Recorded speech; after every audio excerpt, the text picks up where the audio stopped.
मोक्ष मार्ग प्रकाशक भाग तीसरा कैसेट नंबर 10वां तारीख 11/3/2000 श्री देवचंद भाई विषय निजरा। नमो अर्यंताणम नमो सिद्धाणम नमो आयर्याणम नमो उवज्जायाणम नमो लोये सवसावणम नमो समय साराय स्वानुभूत्या चकास्ते चित्त भावाय भावाय सर्वभावांतरचिले मंगलम भगवान वीरो मंगलम गौतमो गणि मंगलम कुंद कुंदार्यो जैन धर्मोस्तु मंगलम सर्व मंगल मांगल्यम सर्व कल्याण कारकम प्रधानम सर्वधर्माणम जैनम जयतु शासनम ओंकार बिंदु संयुक्तम नित्यम ध्यायन्ति योगिनो कामदम मोक्षदम चैव ओंकाराय नमो नमः।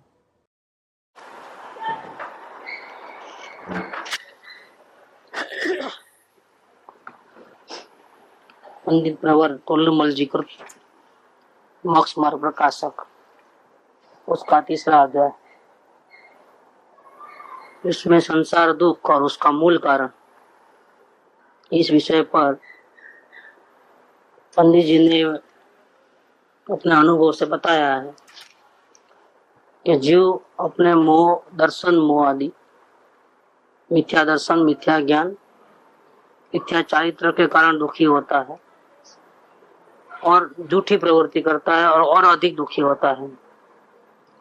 उसको दुख प्रतिकूलता के कारण नहीं है, अपने मोह के कारण दुख है। मोह है तो इच्छा है और इच्छा की पूर्ति नहीं होती है, इसलिए जीव दुखी रहता है। यहाँ कर्मों की अपेक्षा से बात चल रही है तो वेदनीय कर्म की कल बात थोड़ी चली थी, आज फिर और ज्यादा। वेदनीय कर्म दो प्रकार का, एक तकलीफ देने वाला और एक सुख देने वाला, संसार का सुख देने वाला, साता असाता, इस प्रकार से। तो यहाँ आगे बात करते हैं कि तथा इसके असाता का उदय होने पर, जब वेदनीय असाता वेदनीय कर्म का उदय होता है तब जो कुछ भी होता है उससे तो उसको दुख ही दुख होता है।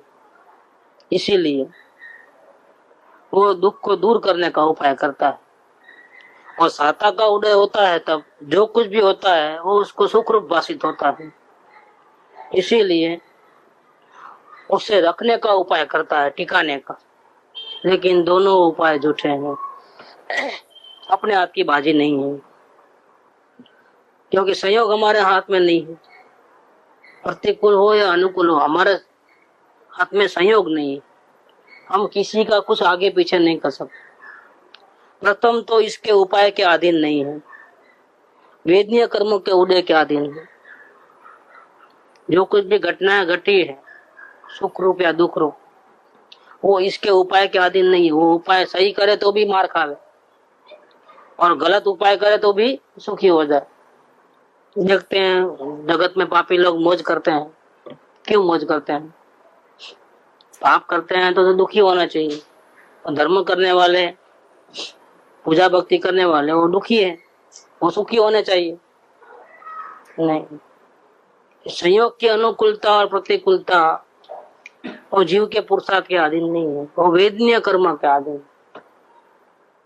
इसलिए ऐसा दिखाई देता है कि पापी आदमी मौज उड़ाता है, क्योंकि उसको साता उड़ेगा, साता वेदनी का उदय है। भूतकाल में साता वेदनी कर्म बांधा है, उसका उदय चल रहा है। और धर्मात्मा दुखी है क्योंकि भूतकाल में गलती की है, असाता वेदनी कर्म का उदय है। तो शरीर में रोग आदि सब, प्रतिकूलता आदि सब होता है। तो अपने हाथ में होवे तो हम कुछ करें, अपने हाथ में तो है नहीं, सब वेदनीय कर्म के हाथ में है। प्रथम तो इसके उपाय के अधीन नहीं है, संयोग इसके उपाय के अधीन नहीं है। करे नहीं करे, कुछ भी करे तो भी जो होने वाला है वही होने वाला है, वेदनीय कर्म के उदय के अधीन है। असाता को मिटाने का और साता को प्राप्त करने के अर्थ सभी का यत्न रहता है। तो जीव मात्र वो कोशिश करता है। एक भी जीव ऐसा नहीं है कि बिना कोशिश का है, कुछ न कुछ कोशिश करता है। ये जो कुछ भी प्रयत्न करता है उसके पीछे हेतु क्या है कि मुझे तकलीफ न हो और तकलीफ सारी की सारी दूर हो जाए और मैं शांति से रहूं। मतलब असाता नहीं चाहिए, साता चाहिए। वो आत्मा की शांति चाहिए इसलिए प्रयत्न नहीं करते हैं कोई भी।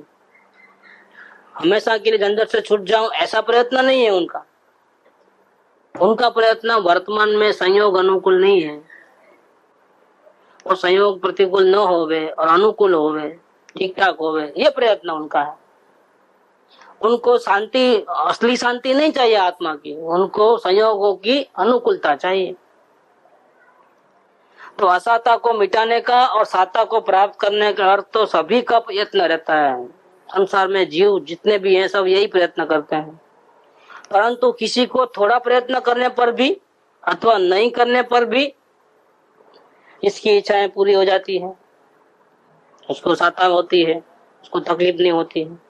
किसी को बहुत यत्न करने पर भी मनचाही सिद्धि हासिल नहीं होती है।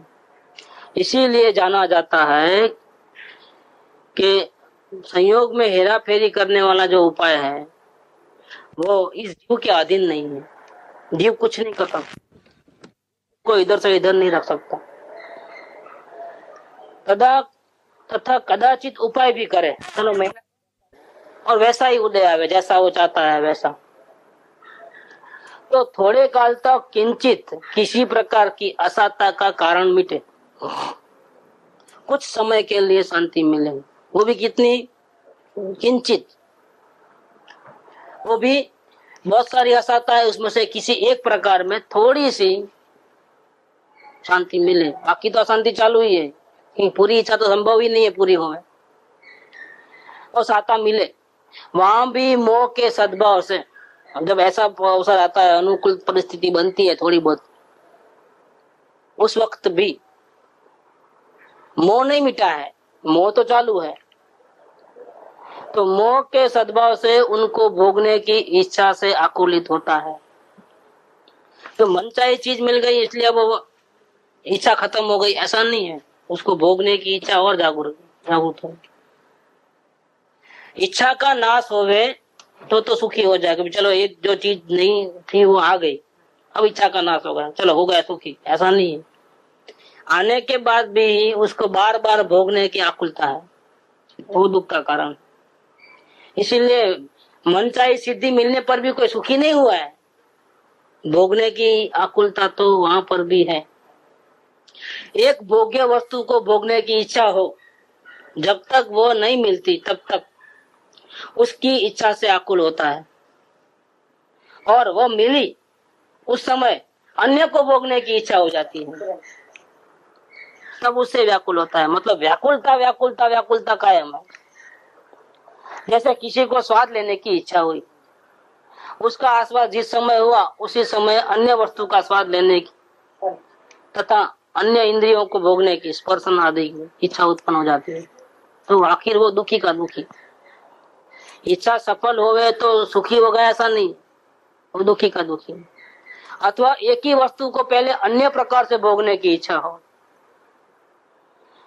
जब तक वह नहीं मिले तब तक उसकी आकुलता रहे, और वह भोग हुआ उसी समय अन्य प्रकार से भोगने की इच्छा हो जाती। जैसे स्त्री को देखना चाहता था, जिस समय अवलोकन हुआ उसी समय रमण करने की इच्छा होती है, तथा ऐसे भोगते हुए भी उनके अन्य उपाय करने की आकुलता होती है, तो उन्हें छोड़ करके अन्य उपाय करने में लग जाता है। वहां अनेक प्रकार की आकुलता होती है। एक दृष्टांत दिया, देखो, एक धन का उपाय करने में, व्यापार आदि करते हुए तथा उसकी रक्षा करने में सावधानी करते हुए कितनी आकुलता होती है। और व्यापारी को पूछो कि कितनी टेंशन है माइंड पे, बहुत आकुलता होती है। तथा क्षुधा, तृषा, शीत, उष्ण, मल, श्लेष्म आदि असाता का उदय आता ही रहता है। उसके निराकरण से सुख माने सो काय का सुख है।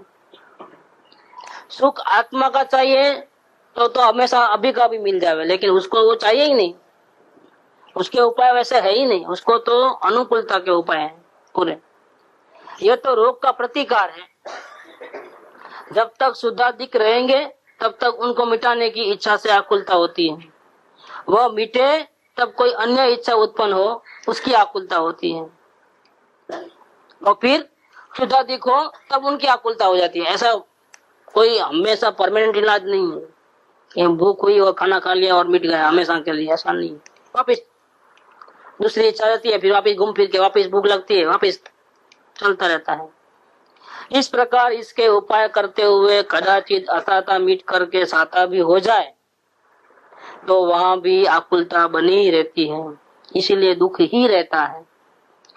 तथा ऐसे भी रहना तो होता नहीं है। उपाय करते करते ही अपने को असाता का उदय ऐसा आवे कि उसका कुछ उपाय बन ही नहीं सके और उसकी पीड़ा बहुत हो, सही न जाए, तब उसकी आकुलता से विवल हो जाए, वहां वो महादुखी होता है। कभी कभी सामने लड्डू होते हैं और खा नहीं सकते, ऐसा ऐसा पोजीशन हाथ के सामने भी है और हम कुछ नहीं कर सकते, ऐसे लाचार हो जाते हैं। परिस्थितियां हमको लाचार बनाती हैं। नहीं बोलते समय बलवान है, हम बलवान नहीं है, समय बलवान है। समय समय की बात है, कल ऐसा था आज ऐसा है। ये क्या है, असाता का उदय में तो अच्छे अच्छों का पानी निकल जाता है, बुद्धि नहीं चलती है, ताकत नहीं चलती है, कुछ नहीं कर सकता है, हक्का बक्का रह जाता है। बिल्कुल इतना बुद्धिशाली है, पूरी दुनिया को समझाता है, लेकिन जब उसका टाइम आता है तो आप अक्ल काम नहीं करती है। ऐसा वो असाता का उदय है। सो इस संसार में साता का उदय तो किसी को पुण्य के उदय से किसी से कदाचित ही पाया जाता है। बहुत जीवों के बहुत काल तक असाता का ही उदय रहता है, इसीलिए उपाय करता है वे झूठे हैं। इस संसार में और खास तौर पे इस दूसम पंचम काल में तो एक को ठीक करो तो 13 टूटते हैं, 13 ठीक करने का 56 टूटते हैं। कभी वो आराम से बैठने का टाइम नहीं है। जिसको देखो उसको भगदड़ मची हुई। इतवार भी फ्री नहीं है उनके लिए, चलो इतवार को जाकर के बगीचे में 2-4 घंटा आराम घूम के फिर क्या है, उतना वक्त किसी के पास नहीं है। दौड़ धाम दमादम मची हुई है। अथवा बाह्य सामग्री से सुख दुख मानते हैं, वो तो सुभ्रमी है। सुख दुख तो साता असाता का उदय होने पर मोह के निमित्त से होता है, ऐसा प्रत्यक्ष देखने में आता है। सुख दुख कैसे होते हैं, संसार के सुख और संसार के दुख, इसका अनुभव कैसे होता है कि साता का उदय होने पर या असाता का उदय होने पर इतने मात्र से नहीं होता है सुख दुख। साता और असाता का उदय होता है और उस वक्त ये जीव मोह के कारण अपने आत्मा को भूल करके, ज्ञान को भूल करके, जानना देखना भूल करके करने धरने में लग गया, तो सुख दुख का अनुभव होता है। अकेली अनुकूल परिस्थिति से कुछ दुखी सुखी नहीं होता है। अनुकूल परिस्थिति हो गई सुखी होगा, ऐसा नहीं है। अनुकूल परिस्थिति होना साता वेदनी कर्म का उदय आने पर, और इसको मोह होना उस वक्त। मोह होना माने क्या, करना धरने की इच्छा, करना नहीं करने की इच्छा, और जानने देखने में नहीं रहना, ये दोनों साथ में। यहाँ पर उदय आया और यहाँ पर ये जीव गलती करे और मोहित हो जाए, भ्रमित हो जाए, अपने स्वरूप में न रहे लीन, और करने धरने में, जानने देखने में नहीं रह करके करने धरने में लग जाए, ऐसा मोह करे। वहां अनुकूलता होवे और मोह के कारण यहाँ इच्छाएं होवे, तो जीव सुख का अनुभव करता है। वहां प्रतिकूल परिस्थिति होवे और यहाँ जीव मोह के कारण प्रतिकूल परिस्थिति को हटाने का प्रयत्न करे, तो दुखी होता है। प्रतिकूल परिस्थिति के कारण दुखी नहीं होता है, वो तो असाता वेदनी कर्म का उदय है, तो वो तो ऐसा ही होने वाला है। शरीर में रोग आ गया, लो बहुत जोर से भूख लग गई, ये प्रतिकूल परिस्थिति है। वो असाता वेदनी कर्म का उदय आया इसलिए होता है, इससे जीव दुखी नहीं है। उस वक्त वो अपने को भूल करके, सावधान नहीं रहकर, जानने देखने मात्र नहीं रहता है और मोह करता है, इच्छा करता है, करना नहीं करना करता है, बस दुखी हो जाता है। सुख दुख तो साता असाता का उदय होने पर मोह के निमित्त से होता है, ऐसा प्रत्यक्ष देखने में आता है। लक्ष धन के धनी को सहस्त्र धन का व्यय हुआ तब वह तो दुखी है, लखपति है, लेकिन 1000 रुपए का लॉस हुआ तो वो दुखी हो जाता है। और सत धन के धनी को सहस्त्र धन हुआ तब वह सुख मानता है। 100 पति है तो उसको 1000 पति हो गया तो वो राजी राजी हो जाता है। बाह्य सामग्री तो उसके इससे नित्यान्वयी गुणी है, बाह्य सामग्री तो उसके इससे 99 गुणी है। जो लखपति को 1000 का लॉस हुआ तो 99,000 बाकी है। क्या 1000 का लॉस हुआ वो दुखी हो गया, लाख में से 1000 चले गए तो रोने लग। ठीक, अभी कितने बचे हैं? 99,000 फिर भी है। और जिसको 100 रुपया है जेब में, उसको 1000 मिला तो वो खुशी हो गया। वो 99,000 है, दुखी है। ये 1000 मिला, देखो कैसी परिस्थिति बताइए यहाँ। असल में ऐसा होना चाहिए कि वो घाटा गया 1000 का फिर भी 99,000 है ना, तो मैं सुखी हूँ ऐसा मानना चाहिए। ऐसा नहीं मानेगा वो। और इसको 100 में से 1000 ही मिला है, अभी बाकी तो 99,000 तो नहीं मिले, लेकिन 100 में से 1000 हुए, राजी राजी हो गया। 99,000 वाला दुखी और 1000 वाला सुखी, उल्टा है। इसका मतलब बाह्य अनुकूलता या प्रतिकूलता दुख का कारण नहीं है। वो अनुकूल परिस्थिति में फिर भी दुखी है। 99,000 है तो भी 1000 का लॉस होने से दुखी है। और ये प्रतिकूल अवस्था में है। 100 रुपये थे, 1000 रुपया है, 99,000 नहीं है उसके पास, लखपति नहीं है, फिर भी खुशी मनाता है। 1000 रुपया जेब में और खुशी मनाता है। 99,000 है तो भी दुखी है। तो बाह्य सामग्री तो लखपति को 99 गुनी है उससे, फिर भी वो दुखी है। अथवा लक्ष धन के धनी को अधिक धन की इच्छा है तो वह दुखी है। और सत धन के धनी को संतोष है तो वह सुखी है। करोड़पति को और ज्यादा फैक्ट्री लगाना है और कुछ करना है तो दुखी है। और मजदूर को आज का रोटी मिल गया, अब कुछ नहीं, कल का कल देखेंगे, और सुखी है। क्योंकि इच्छा जितनी कम इतना सुख। नींद में हमको सुख लगता है। क्यों लगता है नींद में सुख? जब सारा दिन काम काज कर करके थक जाते हैं तो सो जाते हैं और आराम हो जाता है, फ्रेश, दूसरे दिन के लिए फ्रेश हो जाते हैं वापिस। क्यों ऐसा होता है? कि जब जागता है जीव तो ये करूं ये नहीं करूं ये चलता है, और नींद में बुद्धिपूर्वक के करूं नहीं करूं मिल जाता है। बुद्धिपूर्वक के नहीं है। अब देखो कितना फर्क पड़ गया। ये साबित करता है कि करूं नहीं करूं जो ये प्रॉब्लम है वही गड़बड़ करने वाला है।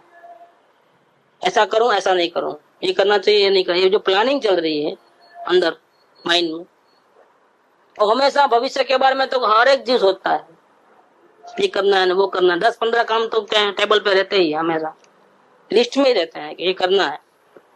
और घड़ी घड़ी जब तक नहीं होंगे तब तक विकल्प आते रहते हैं।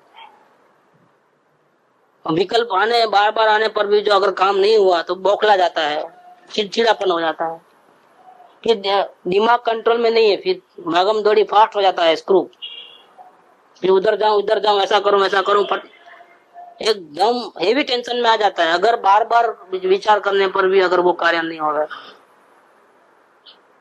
तो यहाँ ये बात लेते हैं कि संतोष है तो जीव सुखी, और कितना भी हो लेकिन असंतोष है तो जीव दुखी। तथा समान वस्तु मिलने पर कोई सुख मानता है और कोई दुख मानता है। जैसे किसी को मोटे वस्त्र का मिलना दुखकारी होता है और किसी को सुखकारी होता है। तथा शरीर में सुधा आदि पीड़ा व बाह्य इष्ट का वियोग अनिष्ट का संयोग होने पर किसी को बहुत दुख होता है और किसी को थोड़ा होता है। रोग तो दोनों को आया है, लेकिन कोई ओएमा करके रोता है और कोई वैसा ही रोग है तो भी शांति से सहन करता है। किसी को ज्यादा किसी को कम, किसी को नहीं होता है क्योंकि वो जाने देखने में रहता है, बीमारी है लेकिन वो दुखी नहीं है। इसीलिए सामग्री के अधीन सुख दुख नहीं है। साता असाता का उदय होने पर मोह का परिणाम अगर होवे साथ में तो ही सुखी दुखी है। अगर मोह नहीं है तो सुखी दुखी नहीं है। फिर यहाँ तो नरक में जीव सुखी क्यों है? सैनिक राजा क्यों सुखी है? उनको मोह नहीं है। मोह नहीं है मतलब क्या कि आत्मा का जो सहज परिणमन है, जानना देखना, वो निरंतर चलता है। नहीं मुझे खाना मिल जाए, भूख की इच्छा है, भूख बहुत लगी है लेकिन खाना मिले, ऐसा मोह नहीं है। प्यास बहुत लगी है लेकिन पानी चाहिए, बूंद चाहिए, नहीं। हाँ तो भागम दौड़ी नहीं है कि बचूं बचूं, नहीं, बचना ही नहीं है। देखो फर्क पड़ गया बहुत, कितना कम हो गया मामला। ये दुख तो ऐसा भी है, ऐसा भी है, जो संयोग से तो बाहर भाग नहीं सकता। अभी 84,000 में से 2,500 साल ही गए, अभी 82,500 साल है। हाँ अपन थोड़ा दुख आवे तो भी घबरा जाते हैं, थोड़ी पीड़ा हुई तो घबरा जाते हैं। हाँ तो जन्म से ही कितने रोग, कैंसर और एड्स जैसे तो कि कितने बोलते हैं, इतने रोग रहते हैं एक साथ में सब। हाँ जमीन पे छूते ही ऐसा पीड़ा होती है कि करोड़ों विंची का डंक हो, ऐसी पीड़ा होती है। और चीर डालते हैं, काट डालते हैं, जूसर मिक्सचर में कैसा पीलते हैं ऐसा पील देते हैं अपने को, पूरा बॉडी को खीमा बना देते पूरा, जिंदा ही जिंदा। कुछ नहीं है, जानना देखना मात्र है। मोह नहीं है, दुखी नहीं है। आश्चर्य लगे ना, ये आत्मा की महिमा कितनी जबरदस्त है, ये देखने की बात है इस पर से। ये जीव ऐसी हालत में भी सुखी है, परम सुखी है।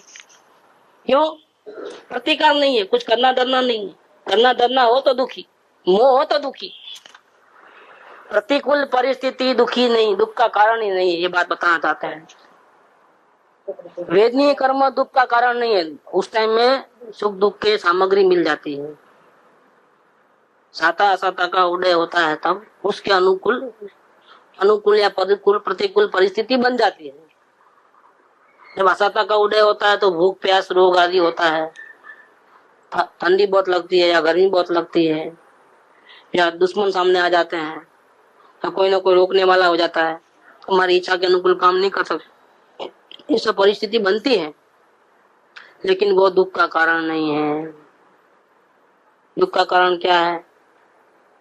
हमारा मोह, वो दुख का कारण। मोह नहीं है तो वो भी परिस्थिति दुख का कारण नहीं। परिस्थिति है। तो नरक में इतनी प्रतिकूलता है तो भी जिसको मोह नहीं है, सायिक सम्यक दृष्टि है, ऐसे सैनिक राजा परम सुखी है। ऐसी परिस्थिति में हम एक दिन भी नहीं रह सकते। एक दिन की बात आने दो, वहां का आवाज यहाँ आ जाए, सिर्फ वहां का जो लोग चिल्लाते हैं, जो वहां के जीव, उसका रिकॉर्डिंग करके 1 सेकंड के लिए सुनावे अगर 1 सेकंड के लिए, तो हार्ट फेल हो जाए लोगों को। इतनी है तो इसकी चीज है, करोड़ों माइल तक सुनाई देवे, इतनी चीज होती है उसकी, एक एक आवाज इतना होता है। हाँ मर जाता है। वहां का जो दुर्गंध है वहां की, इसका एक कण यहाँ आ जावे, जैसे एटम बम आया समझ लो, अणु बम, पूरा जल के खाक हो जाते, पूरे खत्म, दुर्गंध से मर जाते पूरे, खलास। ऐसी परिस्थिति है। ऐसी परिस्थिति में जीव सुखी कैसे है? ऐसी परिस्थिति में दुखी होना चाहिए, सुखी होना ही नहीं चाहिए। लेकिन देखो ये हमारे आत्मा की ताकत कितनी है। अगर जीव अपने आत्मा को संभाले और स्वाभाविक परिणमन करे। कौन सा स्वाभाविक परिणमन? जाने देखे, करने नहीं करे वो करना नहीं करना, वो स्वाभाविक परिणमन नहीं है, वो तो रागद्वेष हो गया। वितराग अवस्था में रहे, जानना देखने मत, किसी की ताकत नहीं है उसको दुखी कर सकते, कोई भी परिस्थिति दुखी नहीं कर सकते। प्रतिरोध करे तो तकलीफ। देखो जिंदा आदमी दुखता है, मुर्दा नहीं दुखता है कभी भी। क्यों नहीं दुखता है? देखना आप, जिंदा आदमी दुख जाता है पानी का, और मुर्दा होगा तो कभी भी नहीं डूबेगा, और जितना फेंकोगे उतना ऊपर आ जाएगा वापस। लाश हमेशा तीरती है, क्या कारण है इसका? लाश तीरती क्यों है? तो उसको कुछ ऐसा बचाने का कोई प्रयत्न नहीं है। वो हाथ पैर नहीं मारता है, एकदम अपने आप को ढीला छोड़ देते हैं पानी पे। कुछ करने का नहीं है, तो तिर जाता है वो आराम से। और करूं धरूं वाला समुद्र में गिरे तो क्या, कब तक तिरेगा? कितना भी अच्छा तैरना आता हो, कब तक तिरेगा? घंटा, 2 घंटा, 8 घंटा, 10 घंटा, 20 घंटा, फिर क्या? और मुर्दा सालों साल तक तिरता रहेगा, उसको डूबने का ही नहीं है। वैसा नरक में भी जीव सुखी है। क्यों? मोह नहीं है, इसलिए कुछ करना धरना नहीं रहता है, अपना स्वाभाविक परिणमन है, जानना देखना, सुखी सुखी सुखी, कोई प्रॉब्लम ही नहीं है। समय तो काटना ही पड़ता है, क्योंकि किए तो भोगना ही पड़ते हैं। भोगने का तो पड़ेगा ही पड़ेगा, क्योंकि बांध लिया है तो उड़े उड़े आया तो नहीं बच सकते आप। जो बांधा है हमने कर्म, उससे बचने का एक उपाय है, बांधा है उससे, तो वो उड़े में आवे इसके पहले कुछ काम कर लो।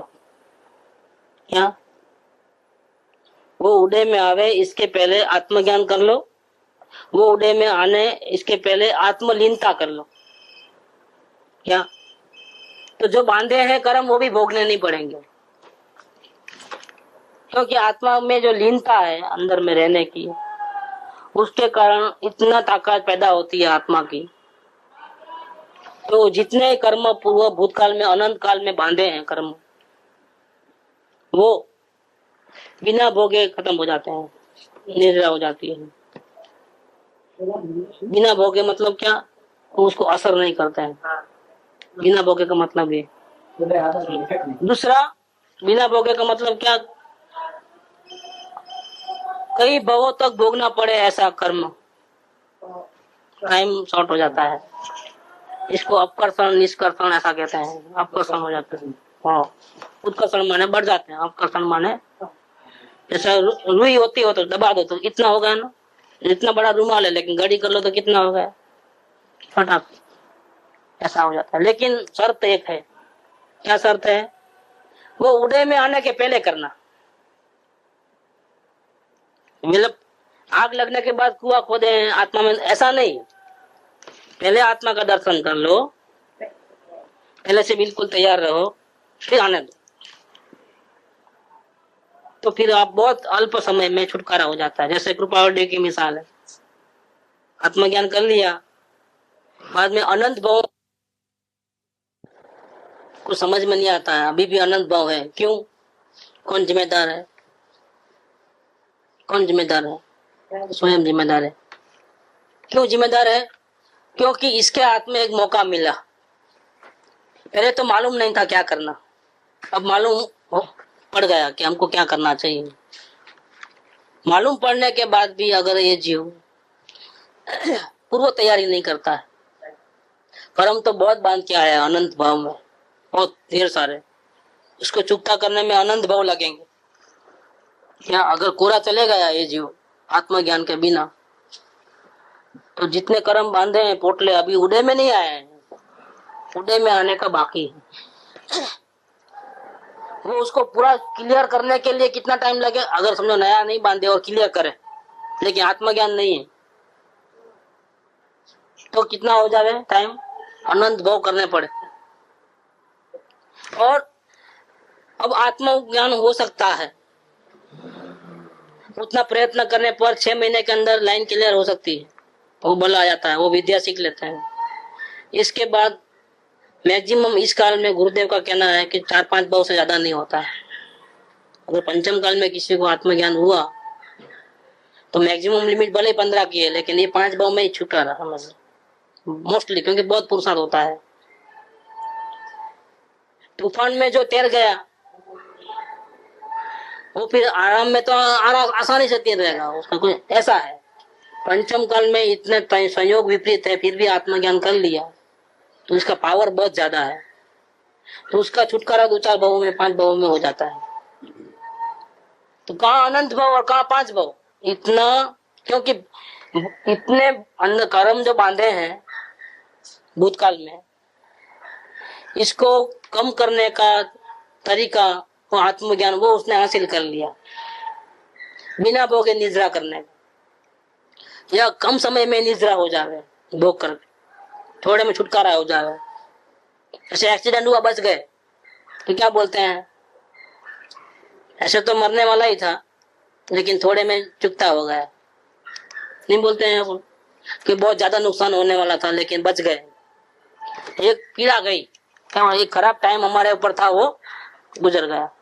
तो जीव हमेशा राजी होता है, थोड़ी बहुत मार भी लगती है तो बच गया ना, जान बच गई ना, राजी होता है। लगी है मार लेकिन क्या बोलता है, कोई बात नहीं बच गए, खुशी होता है। लेकिन मार लगी है ना, नहीं, जान जाने वाली थी, इतने में छुटकारा होगा। ऐसा इधर होता है। अगर आत्मज्ञान कर लिया और जानने देखने में कैसे रहना, चाहे जैसी परिस्थिति में, आत्मा के बल से, बुद्धि के बल से नहीं, शास्त्र ज्ञान के बल से नहीं। शास्त्र ज्ञान के पढ़ने वाले तो रह ही नहीं सकते, ये प्रैक्टिकल मार्ग है। क्या वो तो जब शांति से बैठे होंगे मंदिर में तब आत्मज्ञान की ऊंची ऊंची बातें, जीवन में जब सुख दुख के प्रसंग आएंगे तब धमाधम शुरू वापिस, और कंट्रोल नहीं कर पाते, पॉसिबल नहीं। या कंट्रोल भी करते हैं तो कसाय को दबाते हैं, बुद्धि से निवेड़ा करते हैं। अभी शांत नहीं रहूंगा तो बहुत ज्यादा कर्म बन जाएंगे, उनको ज्ञाता दृष्टा पढ़ने का भान नहीं है। बुद्धि से ही सामने ये परिस्थिति आती है तो बुद्धि से विचार करते हैं, नहीं दुखी नहीं होना है, अंदर में दुख हो रहा है लेकिन दबाते हैं। उसको क्या बोलते हैं, माता जी ने क्या बोला, ज्ञान मगर नो वैराग्य रूंधा लो कसाय है। अंदर में कसाय बहुत हो रहा है, तकलीफ बहुत हो रही है, लेकिन करना नहीं चाहता है। क्यों, मैं ये विद्वान लोग क्या कहेंगे, मैंने इतना शास्त्रों का अभ्यास किया और ऐसी प्रसंग में अगर मैं शांति नहीं रखूंगा तो लोग क्या कहेंगे। ऐसा करके उसको दबा देता है, ऊंधा हुआ कसाय। वो सच्चा वैराग्य नहीं है, ज्ञाता दृष्टा भाव से उत्पन्न हुआ ऐसा वैराग्य नहीं है, सहज उदासीनता नहीं है। अंदर में तो सुहाता नहीं है परिस्थिति, उसका ऐसा हाल होता है। और ज्ञानियों को सहज उदासीन, करना नहीं करना कुछ नहीं, यस नो कुछ नहीं, ऐसा रहता है। तो बात यह है कि अगर हम अभी नहीं संभलते हैं तो इसमें हमारी बहुत बड़ी गलती है, ये हमने मौका गंवा दिया। भूतकाल में जितने अनंत भावों के कर्म बांध के रखे हैं, जिसको भोगने में अनंत टाइम लगेगा, उन सब का निवेड़ा करने का ये सुंदर अवसर है हमारे पास। ये कला सीख ले अगर आत्मज्ञान की, छुट्टी पूरी।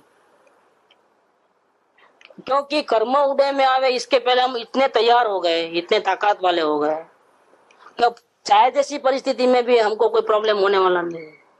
ज्ञाता दृष्टा भाव में निरंतर निरंतर जो रहने का भाव है, पुण्य का उदय लाएगा, पाप का उदय नहीं लाएगा, पुण्य का उदय आएगा। और पुण्य के उदय में जब पाप का उदय आता है तो पाप की असर ही नहीं होती। जैसे लखपति को 1000 रुपए चले गए, क्या फर्क पड़ा, भूखा रहेगा नहीं। पुण्य के उदय में अगर थोड़ी बहुत नुकसान होता है तो क्या होता है, वो आसानी से बर्दाश्त कर ले सकता है। ज्ञाता दृष्टा भाव में निरंतर रहने की जो कोशिश है, ये क्या चीज है, ये निरंतर पुण्य बांधने का टाइम है। ये ऑटोमेटिक बनते हैं, लक्ष्य स्वभाव का है, और पुण्य मुफ्त में बंधे जाते हैं। पुण्य बांधने का भाव नहीं है, तो अगर पुण्य बांधने का भाव हो तो पापी है फिर, क्योंकि संयोगों की चाह है। इसको आत्मा का लक्ष्य है, आत्मा शांति का लक्ष्य है, और ज्ञाता दृष्टा भाव में रहता है। जो इसमें निर्विकल्प तो कभी कभी होगा, बाकी क्या होगा, बाकी निरंतर पुण्य बांधते हैं तो उसको तो सारे दरवाजे बंद हो तो भी खुल जाते हैं, कोई रोक टोक नहीं होती है। क्योंकि सामने वाले का पुण्य इतना प्रबल नहीं होता है कभी भी, इसका ही पुण्य ज्यादा रहता है। तो जोर किसका चलता है,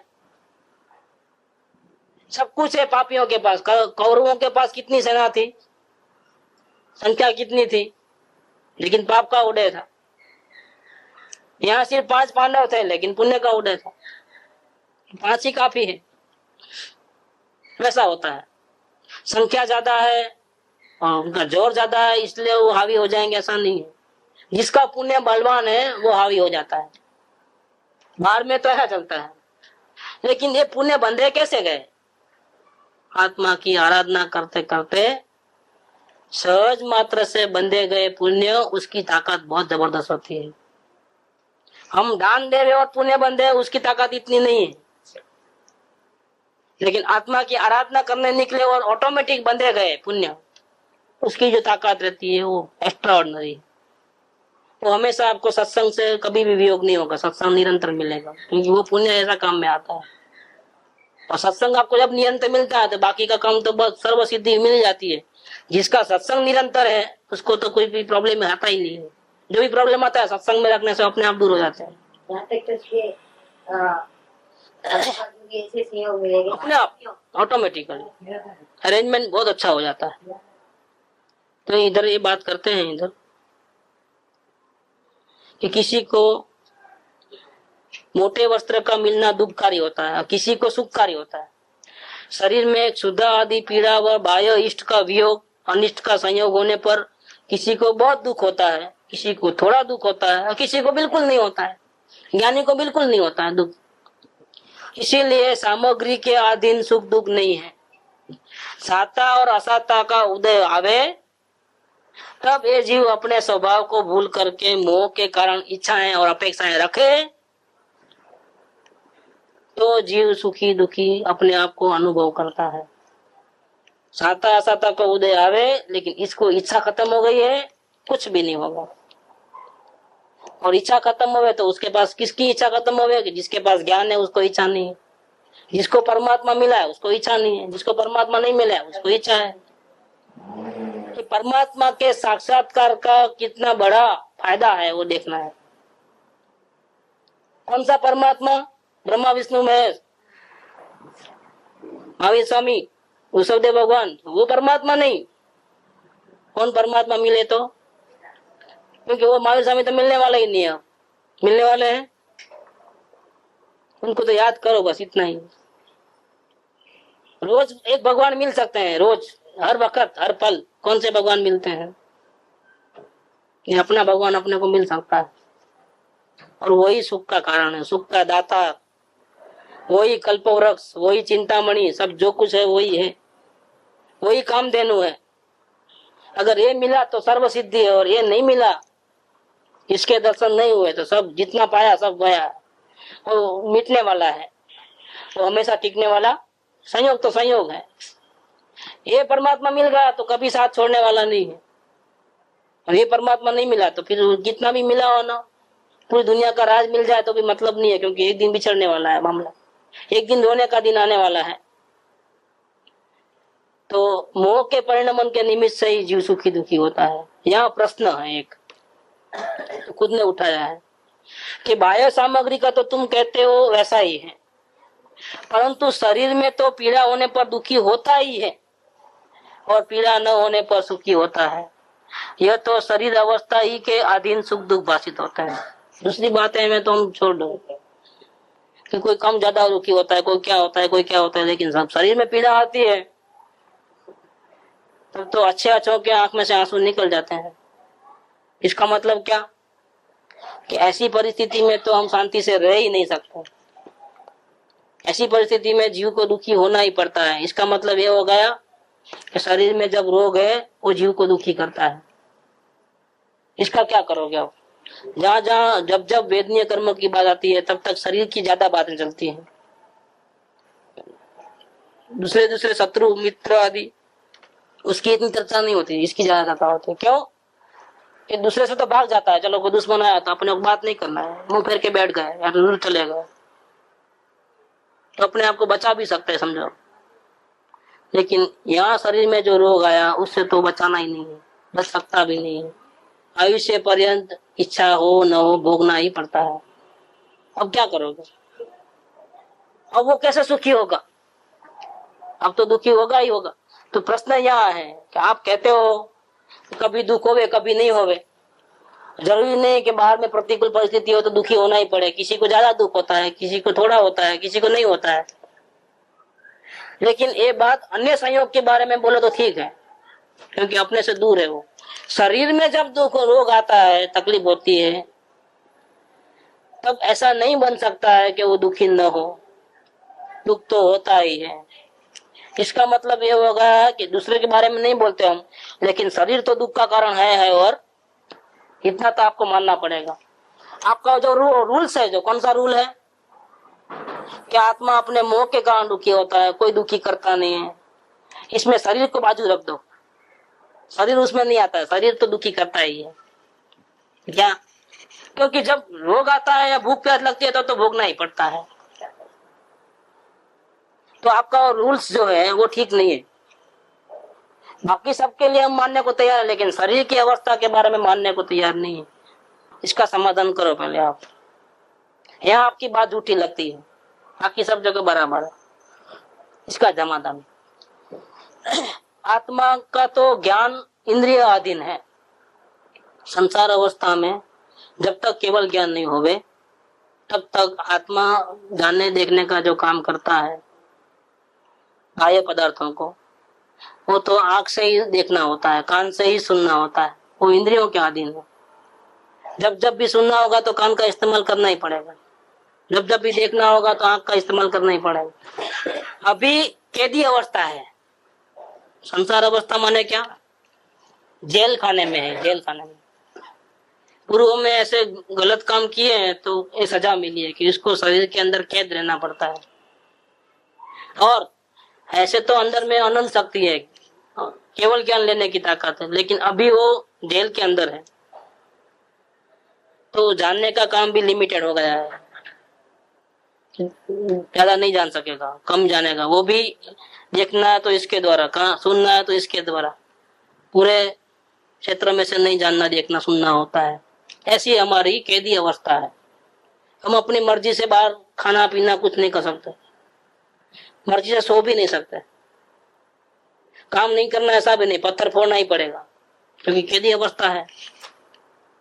आपकी इच्छा नहीं चलेगी, जो जेलर है उसकी इच्छा चलती है, यहाँ कर्म की इच्छा चलती है। आपका कुछ चलने वाला नहीं है। आपको काम नहीं करना है तो भी करना पड़ेगा। आपको जो चीज नहीं चाहिए तो वो तो आएगी ही आएगी, आप कुछ नहीं कर सकोगे। कैदी अवस्था है। तो आत्मा का तो ज्ञान इंद्रिय अधीन है, और इंद्रिया किसका अंग है? शरीर का अंग है। आँख नाक कान सब कहाँ है? शरीर में है। इसीलिए उसमें जो अवस्था हो उसे जानने रूप ज्ञान परिणमित होता है। ये शरीर का, इंद्रियों का और आत्मा का संबंध है अभी इस प्रकार का।